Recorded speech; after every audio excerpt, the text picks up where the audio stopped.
No, until the tariffs are over, we will not have mint flavored vapes because of Donald Trump. The cost of vaping is rising rapidly and nobody's doing anything to stop it. And affordability is not just a word. Bring back my Chinese vapes. Ooh. Actually, Donald Trump, thank you, because if you can stop us from vaping, then you can do anything. I'm like, then you'll get your Nobel Peace Prize. Yeah, if you can stop Stream Queens of Pod from Big Vape. Then Donald Trump, I will give you the Medal of Freedom. The Stream Queens Medal of Freedom. We have to start giving out the Stream Queens Medal of Freedom. First one to Donald J. Trump for the tariffs, which are going to get us to stop vaping. Welcome to Stream Queens the Pod. I'm Erin McKeon. I'm Julia Wendt. She is the indie darling of the Tribeca Film Festival. And she is the Emmy Award-winning producer behind your favorite television shows. And together we are two members of the Bushwick intellectual class here to offer the definitive take on pop culture, television, and whatever we streamed this week as roommates. And right from our couch, we are going to bring you organic misinformation and rage bait. None of that slop. None of that artificial this rage is bait misinformation. Homemade. This is homegrown right here in the lab. Okay. And we of course streamed. I've never seen it. Yeah, this is obviously we're keeping with the Christmas theme. It is December, so we did do the most classic Christmas movie of all time, and I got to show Julia Stanley Kubrick's 1999 Eyes Wide Shut. And that sexual predator can make a movie. Stanley Kubrick's not a sexual predator. I'm pretty sure. Tell me what you think Stanley Kubrick did. I'm definitely thinking of Roman Polanski. I know you are. How do you know what I'm thinking? This is getting out of control. Because you're just putting them together. But Stanley Kubrick, his thing is not sexual abuse. He killed Shelley. Yeah, Duvall. His thing is psychologically torturing actors for art making. You know what I mean? Like it was but it's not like he was sexually abusing them. He was doing that we know of. Sure, but we can't just go around willy-nilly like making up sexual abuse about people.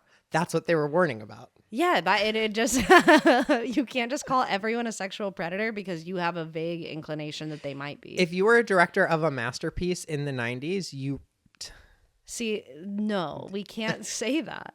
We shouldn't.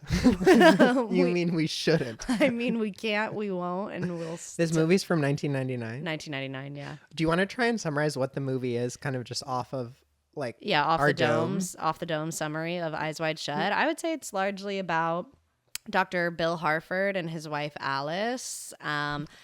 Alice has some sexual fantasies, which really, by expressing her desire, starts to unravel Dr. Bill Harford's masculinity. So he goes on kind of a journey across New York City and the sexual underbelly in order to kind of find, experience, and claim his masculinity, which ultimately will unravel and fall apart.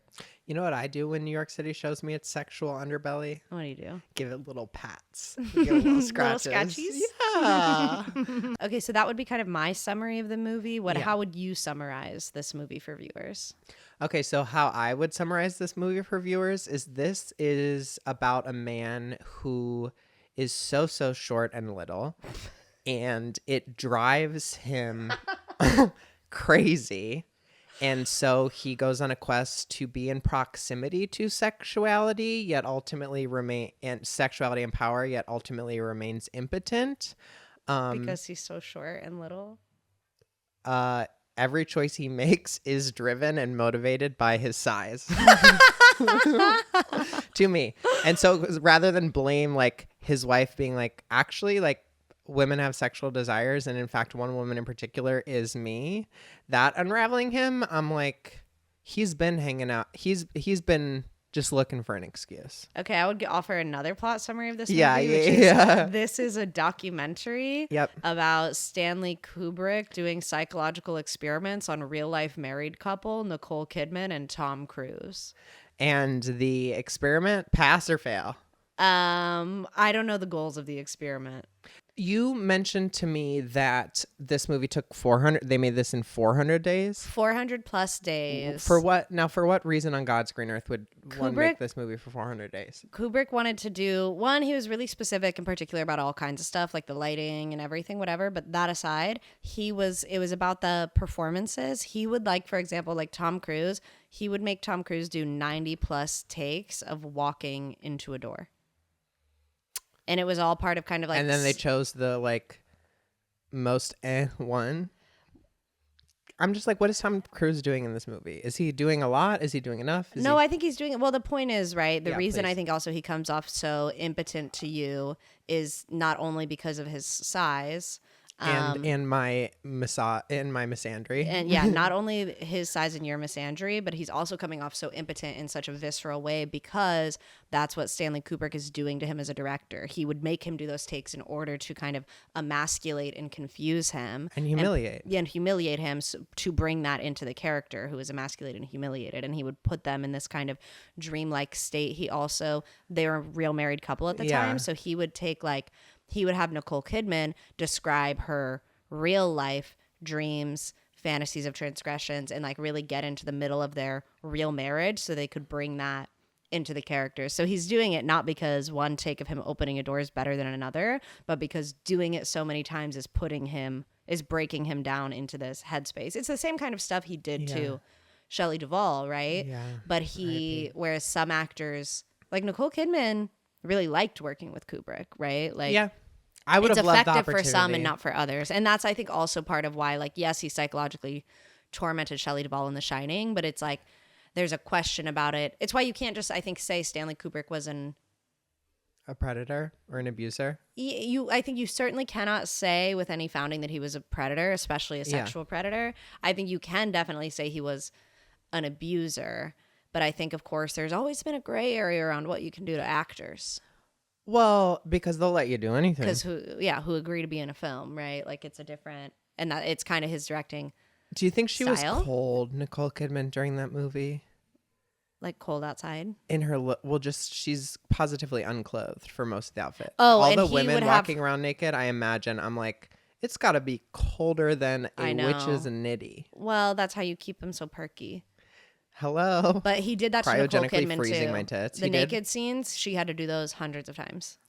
Like her undresses, she would do it. Yeah, he was really tormented. That's what the 400 Days really was a during the scene where she confesses her like sexual fantasies, Alice, you were like, she's acting so weird. And what you just described, I'm like, yeah, she's gone mad. Correct. Yeah. That's part of it. Yeah. He's driven them to madness and then captured that. And that's why she's acting.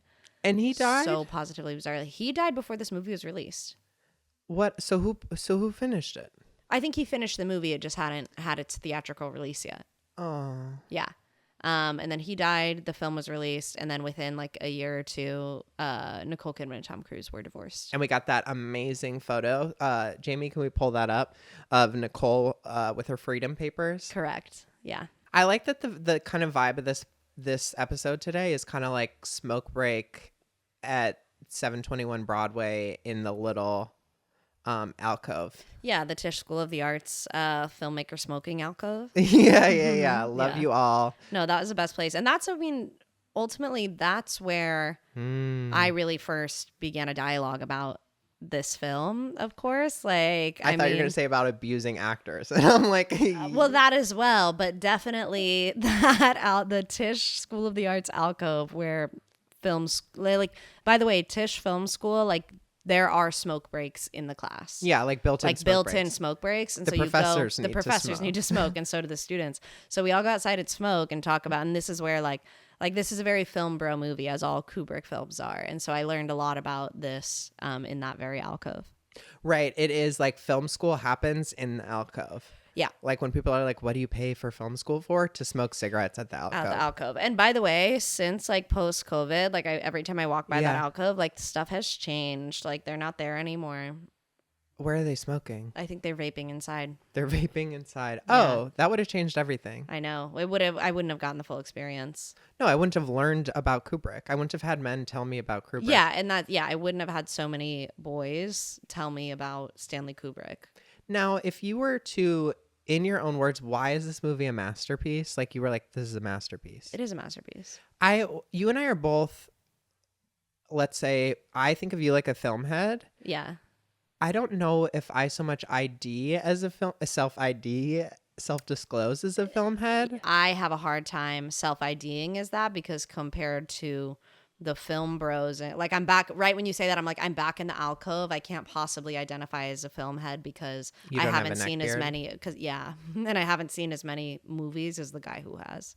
Which is also like, hey, I can actually enjoy movies just because I haven't seen as many as you. And I want to be in conversation, but Yeah, like, of course. and you've got a great perspective, and that's the thing, like, where I'm like, actually, like, let's have more film bras and less film bros. Thank you. Yeah. But in terms of why this is a masterpiece, yeah, please. I do think this is his most psychological film, and it feels like just a very much a read on, you know, we talk a lot about on the pod about parts work and therapy and art as kind of filmmaking as a self-expression and the different parts of yourself. Like, to me, this feels like Stanley Kubrick commenting on his own masculinity, sense of control, sexuality, and it feels like a very self-aware a film of processing that. It feels like, and it encompasses all of so much of his work, and why your instinct is to call him a predator because you've heard the rumors about the way he's treated people on set. This film to me is so much about power, control, and masculinity. So he's interrogating his own self in the making of this movie, which I find interesting in the way that it crumbles and does not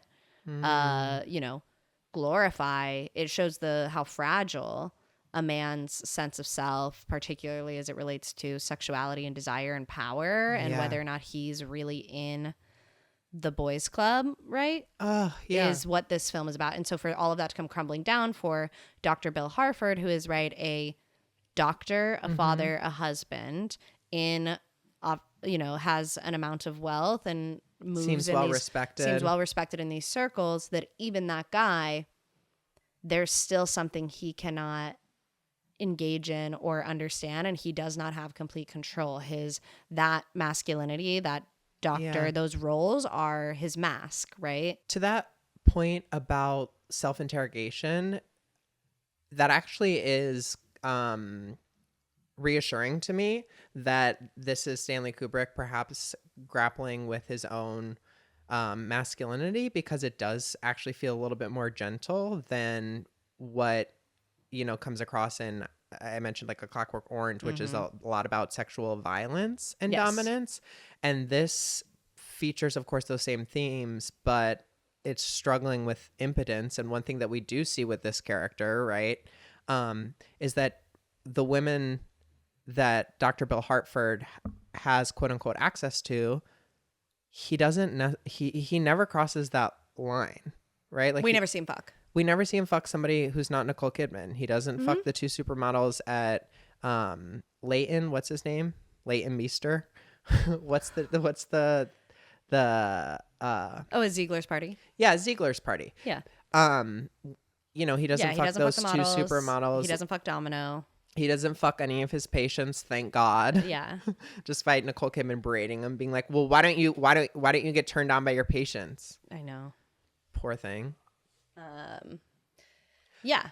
You talk about power and masculinity within the family unit. He's that guy. Yeah, he has the highest status. And one thing that Dr. Bill Hartford does throughout the movie is show people his credentials and say, I'm a doctor, which grants him access to some spaces. However, it also is the thing at the beginning. Ziegler calls him in to help with the young woman, Mandy, who has she skied a little bit too hard on the slopes and took a little speedball, went a little too fast, took a moment. But he gets called up. He's the help. Do you know what I mean? Yeah, he's the help, and he's also, right, I mean, a doctor is the perfect profession for this, which takes sexuality in the female body and kind of the medicalizing of it, and the idea you see you see hardly any male bodies in this film. They're mostly clothed. There's a few at the orgy, but for the most part, you are seeing a naked woman's body, especially without her face, for a large portion of this film. What do you think that means? I think it's how he views the female body, right? I mean, when you think of his arc, really begins with Nicole Kidman revealing an amount of interiority that he didn't know he had. He said, "You're my wife, and I expect and assume and I take for granted that you would never be unfaithful to me." So when she reveals, well, actually, there was a time I thought about not just being unfaithful to you, but dropping our whole life to go chase this young naval officer, that shatters his illusions that he had complete control over his wife's desires and desirability, and all of these things. And interiority. And interiority. So he didn't really know that she had that, and that skews his whole perception of who he is, right? Because being a man in this world is having access to the female body at large, right? And having it be kind of disconnected from their interiority or experience or any consequences, right? Like, well, and that women have interiority is like the gag of it for him. Yeah, and that's, I mean, there's another argument. I mean, if you want to get into the characters of it, right? Because there's another way to look at this film, that Alice is really the protagonist of this film. I really wish she was at the sex parties. I wish we got to see Nicole Kidman at the sex parties. Sure. I would have loved. On the point about masks and interiority and how he sees women, one thing that comes up again and again when Tom Cruise is at the sex party is he keeps trying to see the one woman's face. Let me see your face. Let me see your face. And that was a question for me of why is he trying to do that? And it's what you're saying, which is that you have access. It's the part that he doesn't have access to in that moment. And let's say whether it does or doesn't, the face represents perhaps who more you are. individual. Exactly. Yeah. And he wants to tell me who you are. Who are you? Because I thought I knew, or he's learning that there's more behind someone's mask, like you're saying, that there's interiority behind it, and for the first time he's looking for it, and still he can't have it. No, and he can't have it, and he can have her completely naked and ostensibly vulnerable, but cannot know who this woman is, because he can't face it yet in his wife, right? And that's kind of the psychological element of this film, is can he see his wife as a full person, and this whole journey is him kind of getting there. And every woman in the film is really could just be seen as a different representation of Alice. And you notice they do actually, for the most part, they all have a similar build. And none of the women that he's interacting with look super different from Nicole Kidman. And that's intentional, right? He's experiencing Alice as a character through all of these women, right? And experiencing the different ways female desire presents itself, is exploited, is used as a currency, is explored by these women, and the consequences of that desire, and that there are real impacts. There is Domino getting HIV. There is Mandy ending up in the morgue, right? There is the 14-year-old getting pimped out by her father, right? Like there are, and so he's seeing in the first half of the movie these expressions of female desire, and then by the end is seeing all of these kind of consequences, not of that desire, but by the male attempting to control and exploit that very desire. Yeah. I guess that makes me wonder, is he a hero? Though it doesn't ultimately matter. One thing that I did when you say that Domino dies, right? Like back to the impotence and control, like doctor being control, a patient having HIV AIDS, like doctors who have patients who experience chronic degenerative illness. Like I can't imagine the conflict, disillusionment, self-disappointment, like a priest who doesn't have the right thing to say. There's nothing to do. I think I might like this movie, actually. I know, it's a great movie. I'm glad you like it. I think it's like, I mean, you bring up it's the doctor thing too, and the masks, like, right, you see the plague doctor masks. Most of the masks in the orgy are of a kind of doctor-like profession. Yeah, hit me. Yeah. And he, in the orgy scene, I've seen some things, like part of what gives him away is not supposed to be there is obviously Ziegler says at the end of the movie, it's, well, you were in a taxi, these guys are in limos, there's all these different things, there is no second password. But it's also, I think there's something about the mask that he chose, is that all of the other masks in the film have a specific kind of historical tie. Like you have like the plague doctor masks, like these masks are not random and they all represent something. And he's wearing this very human like mask that kind of shows him not being in the know. And it's like being a doctor, right? You think of like, he's ostensibly this guy, like Bill is what any man would technically aspire to be. Beautiful wife, child, respected doctor. Like how could you be more of a man than that? But for this guy who has all of these things, he's got his credentials that he's showing everybody all the time, for there to be a world that he still is not allowed into and not allowed to understand, not allowed to inquire about, that is ostensibly has way more power and control than he does, is that it's like, oh, you can hit all of the main markers of ideal masculinity and you are still not going to fully be accepted into the club. These things do not give you control over the world around you, right? Like, and your illusion of control is ultimately an illusion and is you denying the interiority of your wife, which is also what's I think so great about this film is the way that it ends with, you know, we need to fuck. Yeah. What's about what he needs is communion with his wife, is he's finally started to understand her desires, unpack his own, and he's able to connect with her, and that the only kind of solution for this crisis of masculinity is embodied communion with another person, right? Is fully, seeing and respecting your wife. Like that is where the film ends, which is why I think it's so great and a masterpiece and really cool that it's Kubrick's last work, because I think that's kind of the statement that's made at the end of the movie, right? Is like, there is a solution to this crisis, and it is, you're not alone in your egoic masculinity. It's look at your partner and be in embodied communion with her. Yeah. Like that is a nice message. There's two things. I'm like, let's go Epstein first. Great. Because one, like when I was talking to Jane about it, she was like, oh, like it's like supposed to be like Epstein style, right? Where there are powerful men who are world leaders, pull the strings, who are the secret sex cult that runs the world.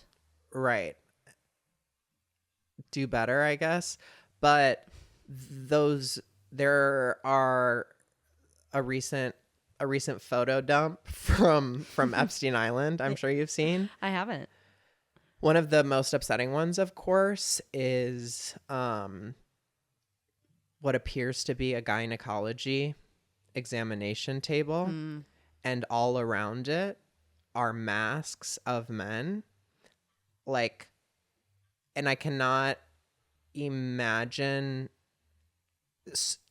That's where, when we talk about medicalization control, the mask of it, like, what is it with men trying to get inside of like, it's so makes me want to crawl out of my skin type stuff. I also wondered too, and perhaps that's in the creation stuff, but like when we go up to see, I think one of the biggest characters is this Ziegler guy, who is the real man, let's say, right? Sure. If he's has the power. He's in the cult, right? Yeah. And by virtue of he's in this massive house that he inherited. Guess what, buddy? You can't have it because this has been in generations forever. Yeah. Check the masks, right? Yeah. Like, you cannot work your way into this club. No, you have to be born. But in that first scene where he goes to save Mandy, at Ziegler's Christmas party, there's that massive painting of a pregnant woman in repose, kind of on display, giving like, Odysseus or whatever. What? Well, I think that speaks exactly to what you were just kind of touching on with this Epstein gynecology mask room. That no, I haven't seen that image and don't desire to. Nope. But right, when you think of the obsession with the female body and control over it, especially with these men who grasp at power and desire it, or the ones who have it ostensibly, right? Like, women give life. Women are clearly the more superior being on a spiritual level, right? The ability to give life is, you know what I mean? People talk about like penis envy and stuff. Like, I'm like, the real envy and the reason men try to harness the power of young women are obsessed with fertility, are obsessed with pregnancy, are obsessed with dissecting the female body and controlling it in these ways is because of an inherent envy of giving life to me. Like, I'm like, it's this obsession with, that's the one thing men really cannot do. Yeah. And I of course, love gender essentialism as much as the next gal. Sure. Obviously, control over women's bodies and control over fertility is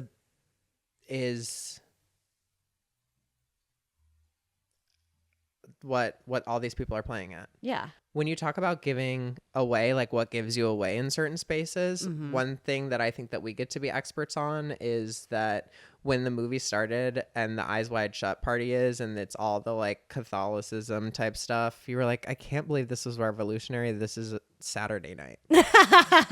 When I was a freshman at NYU, I was in a little bit of a manic episode before we had some stuff figured out, and I could always tell that because like by the third or fourth time that Frank Sinatra's New York, New York was on repeat, it was a good indicator that I'm elevated.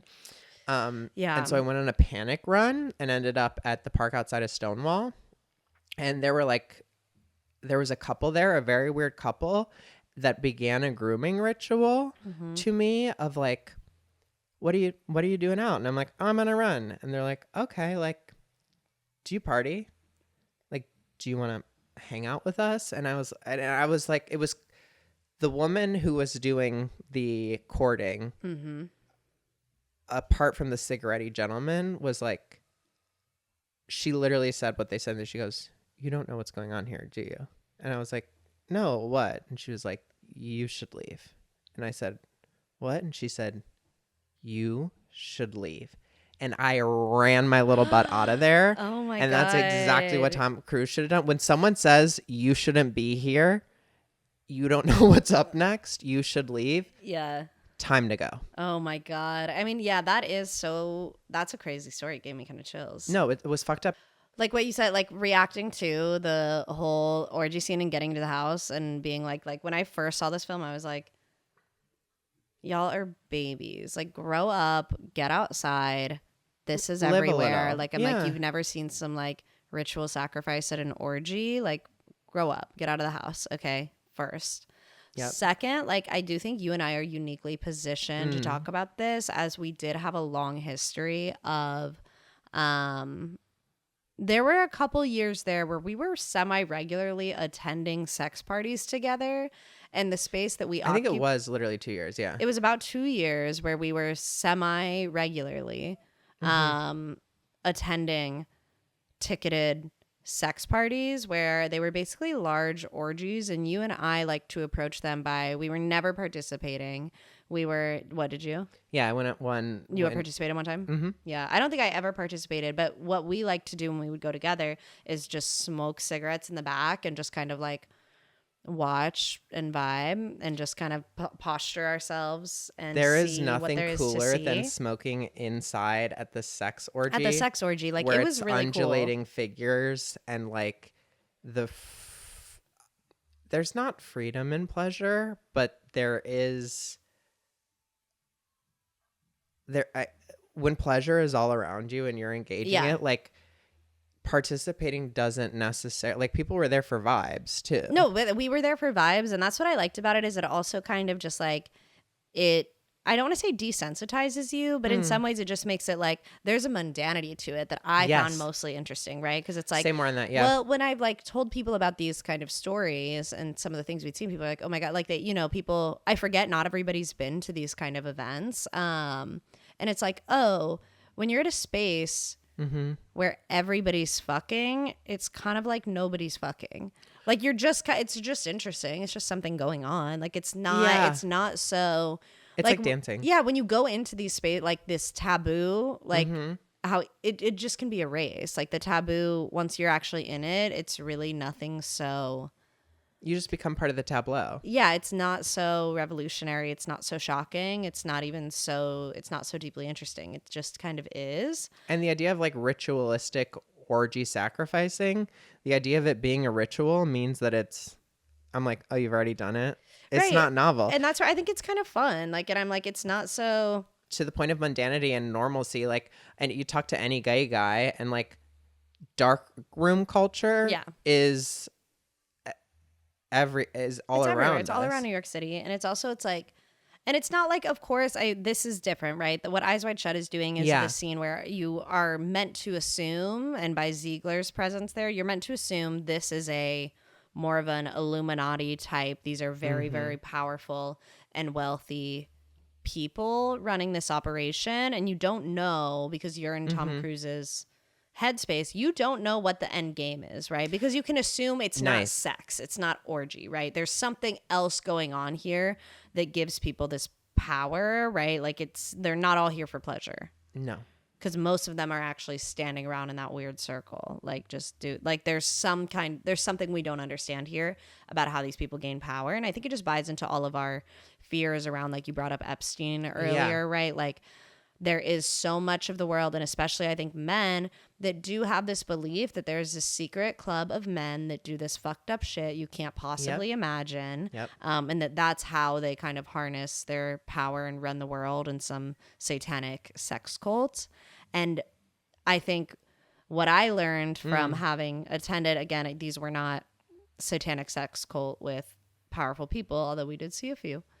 Some notables. We saw a couple notable public figures for sure. But for the most part, it's like, it's not that big of a deal. And kind of like, and like, we saw Eric Adams smoking hookah at the sex party. We saw that's fiction. No, we didn't. We didn't. Would have loved, died. Would have loved no, to. would have cracked. Would have loved to. But I don't know. When you see it, you just start to realize, like, it's not sure. I think these rich people, they do weird and fucked up and taboo stuff, but it's not a satanic cult ritual which gives them their power. It's just when you are wealthy enough to have seen a lot of things, it's hard to be novel, and you reach further and further for novelty, and you can afford to put on the theatrics of what these things look like. And it's not, I don't know. I guess I just mean it's not so deep. Like, that's kind of the whole, I'm like, it's actually just that's a theme party, and they do it on extreme levels because, and it's not to say obviously there's exploitation and trafficking and stuff, but I just mean, I'm like, they're not slaughtering the girls, and that gives them a magic power that lets them run the world, which I think a lot of people think there is. You know what I'm saying? I wonder if... and that might be nothing. Well, I also... what it brings up for me is I do think that there is... I mean, we know it, right? And people who study and think about exploitation and power and predation is that there's an idea that there's a level of power that a man can attain, at which point he can do anything. And it's not that it gives him his power, but it is an expression of and a reminder where it's like, and I think that part of it is that other men, such as a Tom Cruise stand-in, perhaps, have a fantasy about becoming this class of men who can hurt anyone, do anything that they want without consequence, right? I think that underlying this imagination, this cultural imagination about like a secret group of men who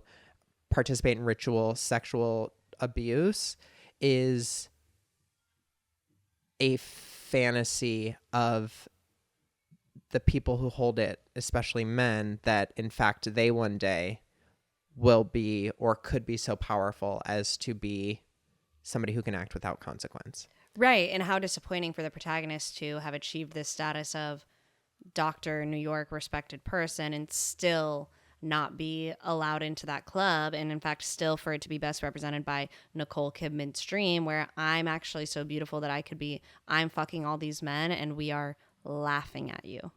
Which is, as far as I can tell, the biggest fear of a man can have. And yeah. And did we not see all of that? Like that joke that women's biggest fear is that a man's going to hurt them, and a man's biggest fear is that a woman will laugh at him. Yeah. And this film has both hurt women and laughed at men. Yeah, totally. Yeah. Like it's got it all. Got it all. And oh, go ahead. I was just going to ask, one scene that really maybe is a prickly pear more than almost anything else. Oh. Is that really upsetting scene at Rainbow. At Rainbow Fashions. Does that still exist, or is it a different Rainbow Fashions that now is chains everywhere? I don't know, but I think Rainbow Fashion, it's called Rainbow because there's the rainbow motif throughout. It's like that's what the models are saying to him at the party is, do you want to see where the rainbow ends? Do you want to see where the rainbow ends? Like we're seeing throughout, and then this is kind of where, when he makes it to Rainbow Fashions, and where does the rainbow end for him there with, we see Mr. Milich first be this authoritative protector father figure where he's going to call the police on those men. And then by the end, we've come to a different arrangement and he is selling his daughter's desire and sexuality and commodifying it, right? And because that's the interesting thing about that character, I think why it's so prickly, as you say, is of course that actress and that child and the way this character is she is full of desire. She invited those men. She's looking at the doctor. She wants this, and that challenges all of our perceptions of the exploitation, right? Because she is obviously being exploited, but she also is expressing an amount of desire that makes us uncomfortable because she is so young and because we don't understand it and because it's hard to, and then you have these men, these like ostensibly businessmen, right, who are dressed up in this kind of clown-like makeup and whatever, and there's a silliness and a farcical element to it, and it's kind of like this is the lowbrow version of what's happening at the orgy, and it's so disgusting in this Mr. Milich in this working class way to look at it, right, where it's two guys dressed up in silly costumes fucking this 14-year-old. That's the exact same thing that's happening at the expensive rich guy sex cult, right? We're dealing with the same dynamic in both of those. And in both cases, you deal with the complications of what the woman in those rooms wants and desires and is still unquantifiable and unable to be understood by the men around her, but is able to be exploited and commodified. Right. And how to... when you talk about the distinction too of the lowbrow and highbrow sexual abuse, another thing about, or another element to the phenomenon of imagining this like sex cult elite is that it's a distraction or a projection of people who perhaps are engaging in the low brow abuse, commodification, control of women in their lives, who are able to offer themselves some cognitive distance to critique or imagine and be upset at this imaginary cabal of people who take advantage of women at another level. And it's like, baby, you have that at home. Right. Like, and all these people, as we know time and time again, protect the children crusaders are the people who are hurting children, right? Like all this idea that, I'm mad at sexual abuse going on over there. Right. And I'm not acknowledging it in the world right around me. Right. Yeah. Yeah. It's so interesting. And it's like... That's a great, distillation that you picked up on there. Yeah. I mean, the Mr. Milich scene is certainly the most, I think, difficult and uncomfortable scene in the film. Let alone, again, because we have a 14-year-old girl who's mostly naked. Yeah. And who's looking directly into the camera, looking right into the audience, looking into, the protagonist and just kind of being like, I mean, she is not withholding. She's expressing her desire, right? And so the idea, I think that part is too just us when she looks into the camera, it's us as a culture accepting that how difficult and how it throws all of this stuff about masculinity and power into question when you have to accept that a 14-year-old girl has sexual desire. Like that is so hard for us as a culture to stomach, because of our instinct to protect and control, right? And so I think that's where it's like the line between Mr. Milich being protective of her and being exploitative of her is very blurry, because in both ways, those are both ways to try to control her, right? When she's a 14-year-old girl who wants to fuck. So what do you do with that as a culture, right? It's really, really tough. Well, and perhaps then that child represents the adolescent desire, or like the like more of an id based desire, right? Like a less developed desire. And perhaps the argument there, and maybe what is girding the whole film, is about safety. Like, where can you explore fantasy and desire safely With your wife? with your wife, not as a 14-year-old girl with these men, and not these men with 14-year-old girl. Like, it's like, Sure. we've gotta, to your point, Right, but in the safety, but see and grapple with right. it, and then create a safety around that, as compared to Sure. exploitation and control, which can come from not knowing, from punishment, or from exploitation and But profit. who then is creating that safety, and whose responsibility is that? Her father? No. Like, you know what I mean? You don't want these men.